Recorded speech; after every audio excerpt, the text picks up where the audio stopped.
अब खाना खाने के बाद सभी लोग अपने प्लान को एग्जीक्यूट करने के लिए चले जाते हैं, जहाँ पे वो सभी गाड़ियों में बैठते हैं और वहाँ से रवाना हो जाते हैं। सभी लोग काफ़ी ज़्यादा टेंशन में होते हैं। वहाँ पे उन सभी को बोला जाता है कि अगर तुमने बिल्कुल भी शोर किया तो टाइटन्स तुम्हारे पीछे आ जाएंगे और हम सब मारे जाएंगे। और इसीलिए सभी लोग शांति से बैठे हैं और उन सभी के मन में एक छोटा सा डर है, क्या हम जिंदा बचेंगे भी या नहीं। तभी उनकी गाड़ी रुक जाती है और उनको जहाँ पे जाना होता है वो वहाँ पे नहीं जा पाते, क्योंकि रास्तों में गायों ने उनका रास्ता ब्लॉक कर दिया होता है। अब सभी लोग गाड़ी से नीचे उतर जाते हैं, बट उनको एक जोरदार आवाज़ डरा देती है और वो आवाज़ होती है साशा के पेट की, क्योंकि अब वो काफ़ी ज़्यादा भूखी हो चुकी है और उसे खाने की काफ़ी ज़्यादा आदत है। इसलिए आर्मिन उसको 2-4 आलू दे के सल्टा देता है और इसके बाद सभी लोग अब आगे जाते हैं। वहाँ पे एक औरत को एक बच्चे के रोने की आवाज़ सुनाई देती है और इसीलिए जब वो औरत उस आवाज़ का पीछा करती है तब उसे पता चलता है कि वो टाइटन एक बच्चा है। और बाद में वो उससे देख के डर जाती है और भागती है और भाग के अपने क्रू के पास जाती है। लेकिन अब सारे टाइटन्स जग चुके हैं और अब सभी टाइटन्स इनका पीछा करने लग गए, जहाँ पे इनके आधे लोग तो गाड़ी लेके भाग गए लेकिन कुछ लोग वहीं पे नीचे रह गए। गाड़ी में बैठे हुए लोग कहते हैं कि तुम बिल्डिंग के पास पहुंचो, वहां से हम तुम्हें पिकअप कर लेंगे।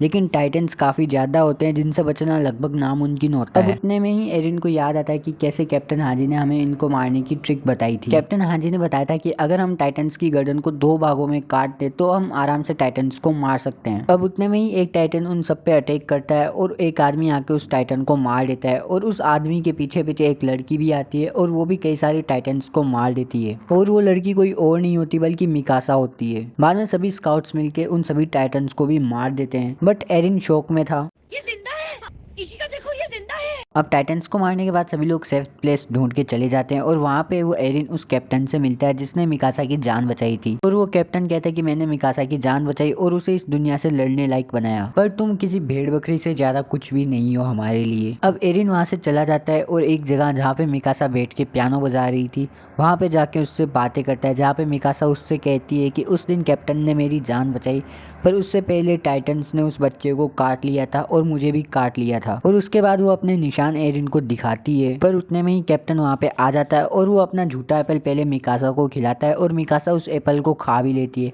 और फिर वो झूठा एप्पल खुद खा लेता है। इसे देख के एरिन समझ जाता है। अब एरिन वहाँ से गुस्सा होकर चला जाता है। बाद में एक लड़की जो एरिन से प्यार करती थी वो एरिन के पास बैठती है और उससे प्यार भरी बातें करती है और मिकासा की चुगली करती है।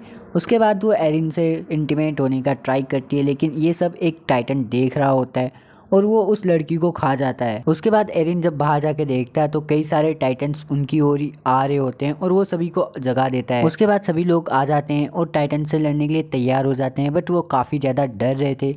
उधर एरिन अपने दोस्त के साथ छत के ऊपर था। उसका दोस्त काफ़ी ज़्यादा डर रहा था, लेकिन एरिन को याद आता है कि कैप्टन ने उसे कहा था कि तुम सब भेड़ बकरी हो और इसीलिए तुम सभी मारे जाओगे। इस बात पे गुस्सा होकर वो चला जाता है सभी टाइटन्स को मारने। अब एरिन अकेला कई सारे टाइटन्स से मुकाबला कर रहा होता है और वो कई सारे टाइटन्स को मार भी देता है, लेकिन गलती से एक टाइटन्स उसको पकड़ लेता है और उसका पैर खा जाता है। और उसके बाद एरिन एक छत पे गिर जाता है, पर वो देखता है कि कई सारे टाइटन्स आर्मिन की ओर जा रहे हैं और उनमें से एक टाइटन आर्मिन को पकड़ के उसका मुंह में ले लेता है। मेरा मतलब कि आर्मिन को निगल लेता है।